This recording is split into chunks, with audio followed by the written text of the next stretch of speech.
Alright everybody, today's the day.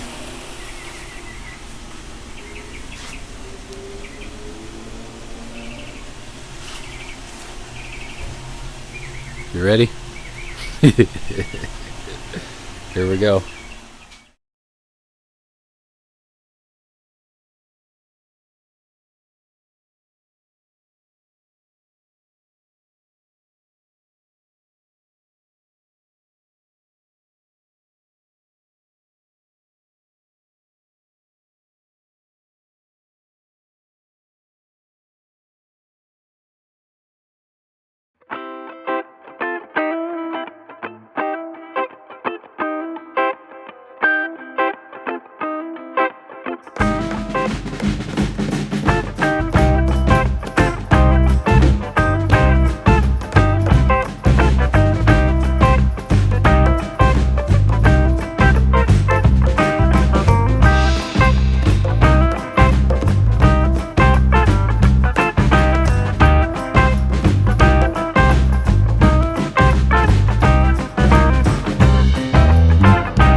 So I've got the axle here.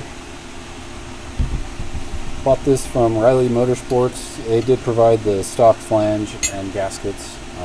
You don't need these with the Wilwood disc brake kit. As seen in their diagram, it doesn't actually use it. The stock flange around the axle would be totally fine to use, which we've done once on the passenger side, or driver's side so far. This is going to be the passenger side axle. But to get this Wilwood bracket on, you need to remove the clip and O-ring. That way you can slide it over. I've got a little dental tool handy, so I was going to use that.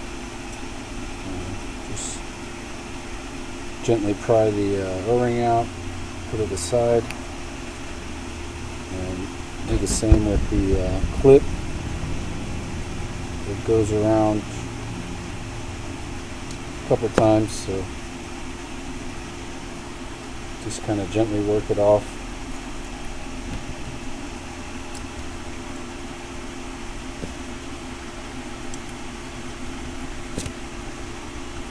A small screwdriver could be helpful, depending on what you have available to you. Remove that. These I won't be using on this side. Just put this flange aside because I don't need it. The gasket I will use, but I'm going to use it on the back side of the plate up against the axle flange itself. So at this point I can slide this over. The inner bracket that they replaced with this one is a little bit of a pain to reach inside, as we figured out with the other side. So what I've done is I just kind of taped it down with some blue tape here on the one side. If you got really small fingers, you can kind of hold it in place, but once it gets to where it needs to seat on the bearing, it's actually kind of difficult. So just wipe this up a little bit. I'll show you guys how that looks.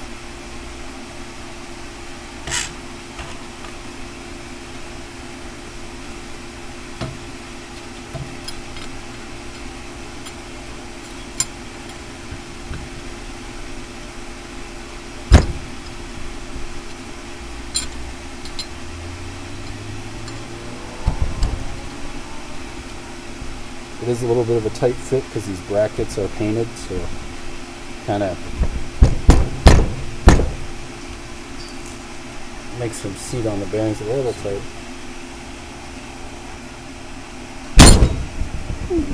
If you're lucky, don't smash your finger like I used to. Alright, now we can put the clip back in.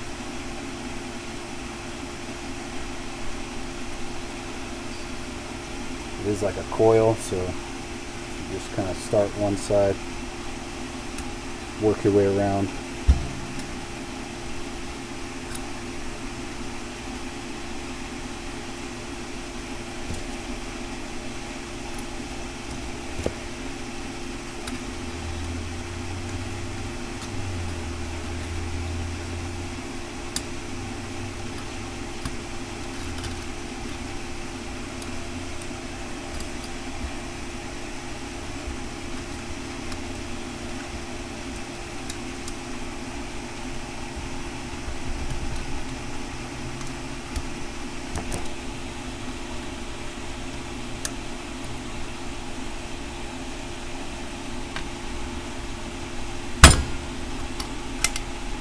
There we go.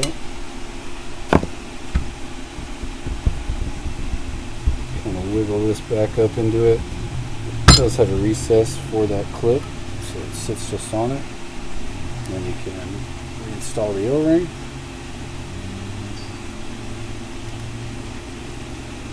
Did use a little bit of grease. Don't have to go crazy with it.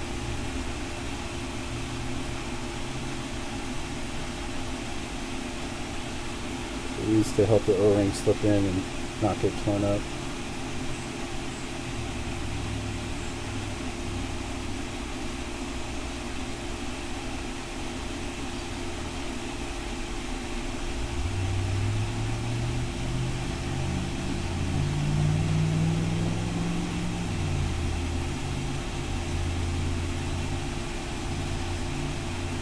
that's pretty much how you get the axle set up for installation with the Wilwood disc brake kit.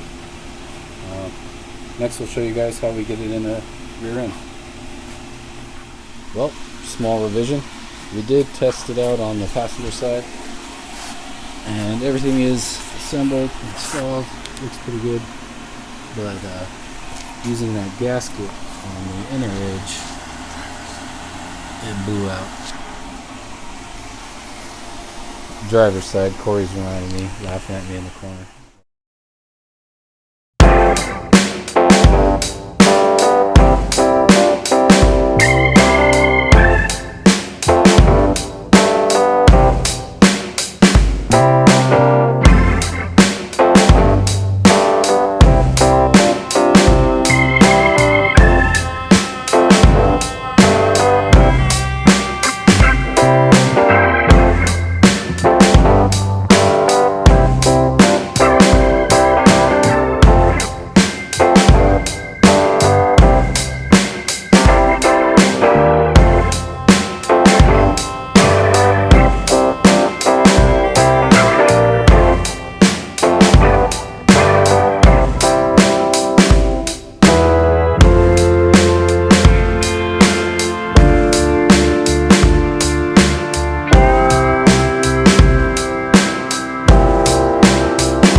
What's up, everybody? Alright, we got the front hanger on this leaf spring. We're going to put it in and get it bolted up so that way we can get the rear end in.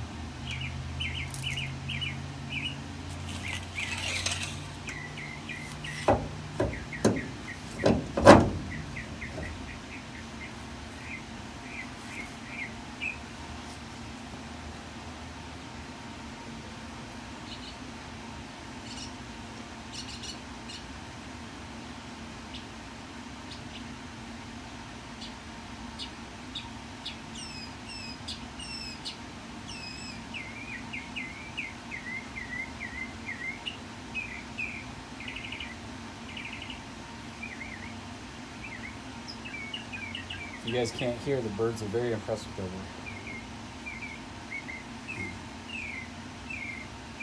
It's been talking itself all day.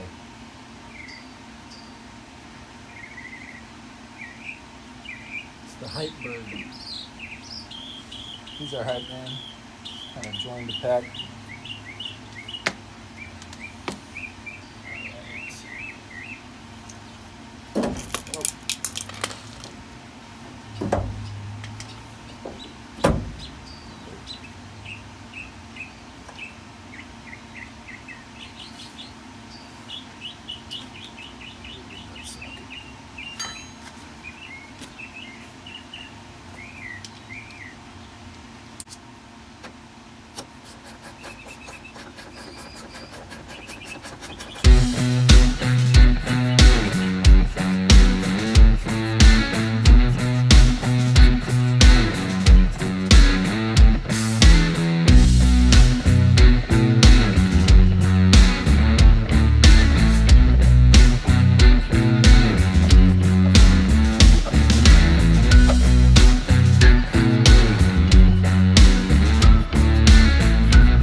We're gonna try to stab this rear end in.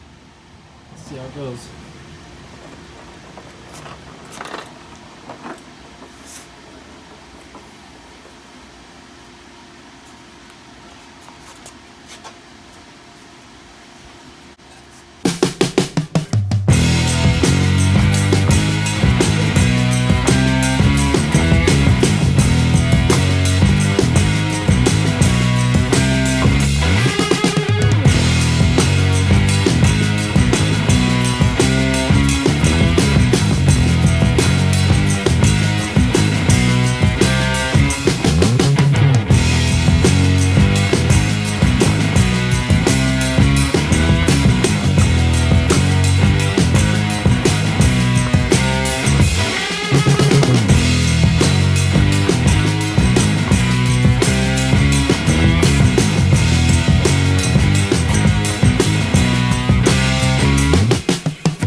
Is this 30? No, 91. Wait.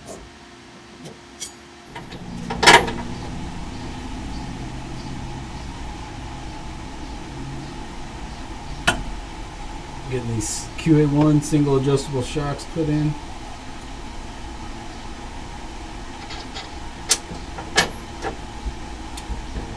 They do come with the interior bushing. I used my vise to press them in just easily. It's a little bit difficult by hand.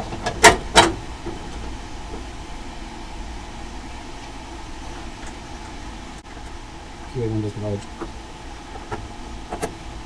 bushing stability. Shock tower housing.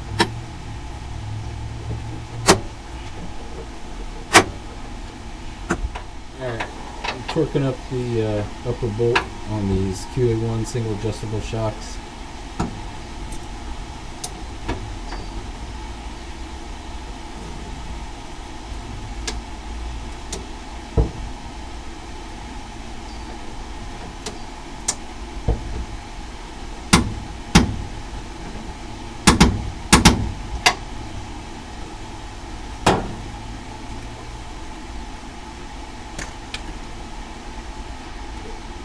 That was 70 foot-pounds. Ready? Alright, so we've got the driver's side finished up. We're on the passenger side, getting the rest of the brakes in. This ring goes around the register here. That way the rotor sits up nicely up against this hub.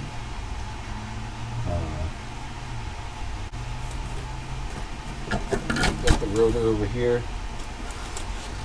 Already cleaned it off with brake clean. So now that good, made up nicely, and then just grab up a couple of lug nuts to hold that in place. Got those holding it in place most of the way.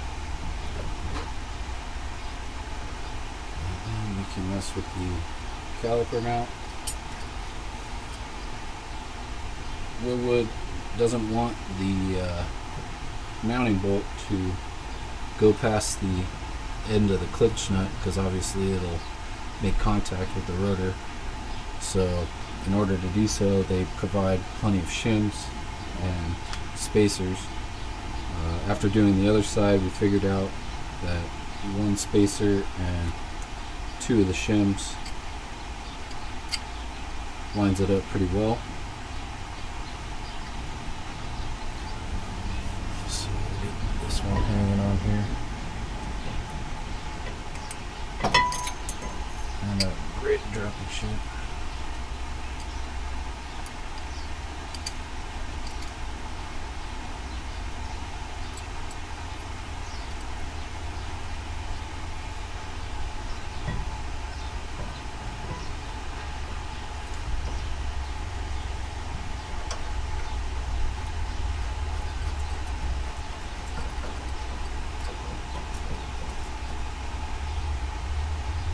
And the goal when it comes to these is to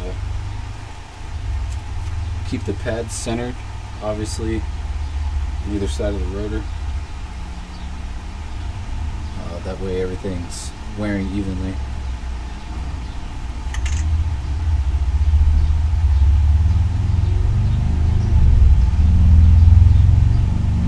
I'll throw some Loctite on this second one, and then I'll be able to remove the top one and do a little swap.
Sorry.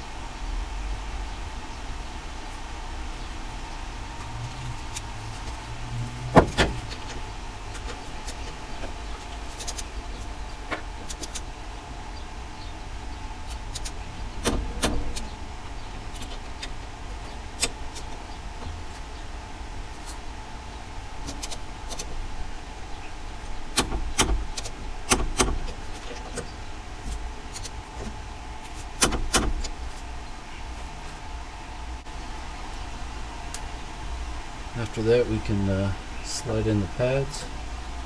That's backwards. Oops.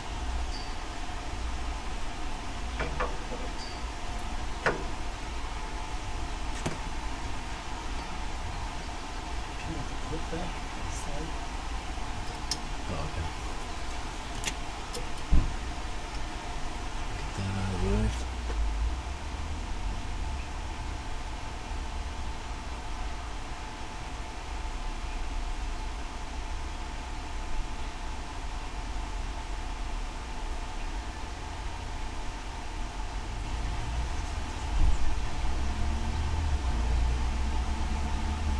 Alright, we got this one lubed up.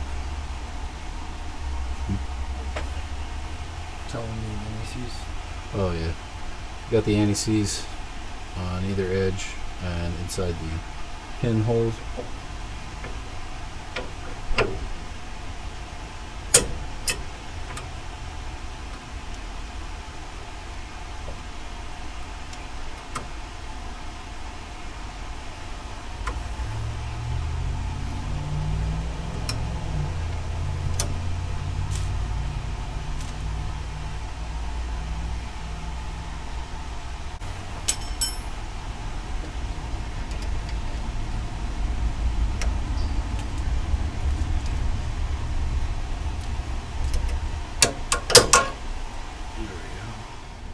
Alright, we got the lower mount on the shock set up. Just had to raise the car a little bit. Get that on. Smack everything in the midst.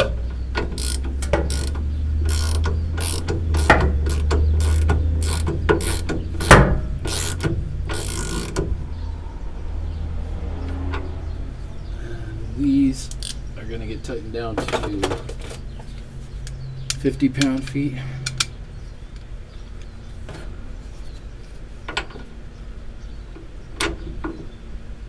Let's see what kind of clearance I got to work with.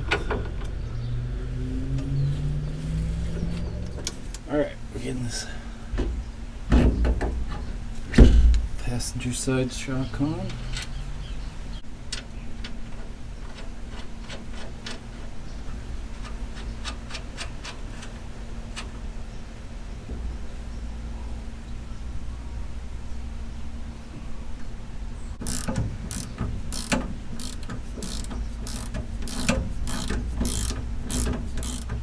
And here's the final result. We've got her back on the ground. Big pile of empty boxes. Happy about.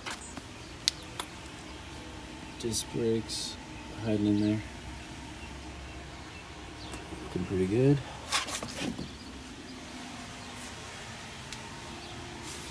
And a nice QA1 single adjustable shocks.